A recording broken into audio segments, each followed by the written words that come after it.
Soyez les bienvenus si vous nous rejoignez sur l'antenne de Grand Lille TV, la chaîne du direct de la métropole lilloise. Nous sommes le mercredi 30 avril et il est 17h45.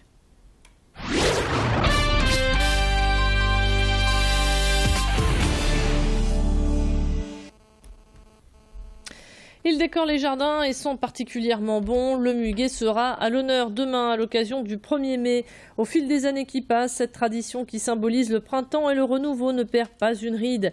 Un fleuriste à Verlinghem cultive cette fleur composée de petites clochettes blanches. Et vous ne le savez peut-être pas, mais le muguet est recommandé en cas de troubles cardiaques. Quelques conseils vous sont prodigués au micro de Tanguy Lécluse.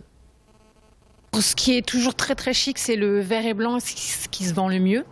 Sinon après, bon, c'est vrai qu'avec le muguet, comme les petits bouquets que vous voyez là, en général on préfère mettre de la rose un peu plus colorée pour dire que le muguet ressorte mieux. Le muguet a fleuri plus vite, comme toute la nature d'ailleurs, hein. Toute la nature est en avance. Donc c'est pour ça qu'on ne peut pas se fournir uniquement dans la région et on achète du muguet qui vient bien souvent de Nantes. Le marché aux fleurs revient sur la métropole lilloise et plus précisément sur la capitale des Flandres. Jusqu'à samedi, vous allez pouvoir donner des couleurs à votre jardin ou à votre balcon avec la présence d'une dizaine d'horticulteurs. Ce sont de précieux conseils qui vous sont prodigués et vous avez aussi le choix parmi des centaines de fleurs et d'arbustes. Cactus, iris ou plantes aromatiques, il n'y a que l'embarras du choix. Les mains vertes trouveront à coup sûr leur bonheur. Cette tradition perdure sur l'île depuis 1829 et rencontre chaque année toujours autant de succès. Voici un petit éventail de ce qui vous est proposé sur ce marché jusqu'à samedi. C'est beaucoup de hauteur, peu d'encombrement, donc pour des petits jardins, des terrasses, au niveau du volume, c'est intéressant. Et puis après, au niveau du travail personnel, on arrive à toucher des gens. Le cactus, c'est une plante qui est un peu originale, hein, par ses formes, ses couleurs et ses épines. La spécificité, c'est une plante qui n'a pas besoin de trop d'eau, mais beaucoup de lumière. Hein, donc il suffit de mettre devant une fenêtre et l'arroser une fois tous les 15 jours en été, une fois par mois en hiver. Et la plante aromatique, ça sert à parfumer dans la cuisine automatiquement, les différents plats. Et il y en a plus ou moins qui sont vivaces et d'autres annuelles. Coup de massue pour les salariés de l'entreprise Kerry Savory Ingredients dont le siège français est basé à Villeneuve-d'Ascq. Ces 25 employés vont être licenciés pour raisons économiques dans les prochaines semaines. Pour les salariés, ces licenciements sont injustifiés car selon eux, cette année, la société a enregistré des bénéfices. Pas de solution de reclassement pour les personnes concernées, mais un PSE de 2008. Les employés sont en grève depuis 3 jours maintenant et comptent bien se battre pour demander de meilleures conditions de départ. Le point et les précisions au micro d'Adélaïde Bollard. Ils ont commencé en proposant 7 mois de reclassement, 7 mois de congé de reclassement. Nous, on en veut 12 parce qu'on estime que c'est un minimum, surtout pour les gens de Montcornet. Ils ont proposé 3 500 € par année d'ancienneté, ce qui est le plan social de 2008. Nous, on a demandé 10 000 €. Alors même si on sait qu'on n'ira pas jusque-là, on pense que des personnes qui ont 28 ans de boîte et qui sont remerciées du jour au lendemain méritent d'être tranquilles pendant un certain temps. Les services administratifs vont donc fermer les uns après les autres jusqu'à la fermeture complète du site prévue en mars 2015. Une autre ville française est également concernée.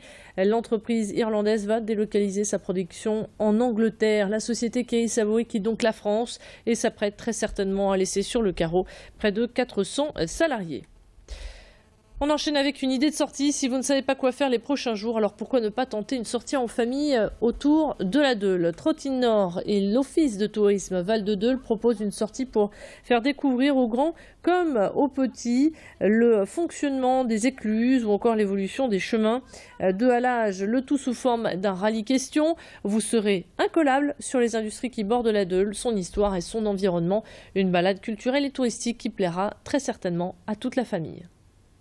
Aujourd'hui, en fait, on va visiter la Deûle et la Lys, puisque en marchant le long de la rivière, on va passer de l'une à l'autre. Ça va aussi nous permettre de découvrir la vie quotidienne des mariniers, puisque évidemment ici, c'est ce qui est d'ailleurs très intéressant, c'est que le paysage est en mouvement permanent, puisque d'un instant à l'autre, on peut voir surgir une péniche plus ou moins grosse. D'ailleurs, dans la visite, il n'y a pas véritablement de plan, parce que imaginons justement qu'une de ces péniches surgisse, j'interromps ce que j'étais en train de dire, pour en parler. C'est pas une fois que la péniche est partie qu'on va commencer à en parler. Donc on va marcher le long de la rivière.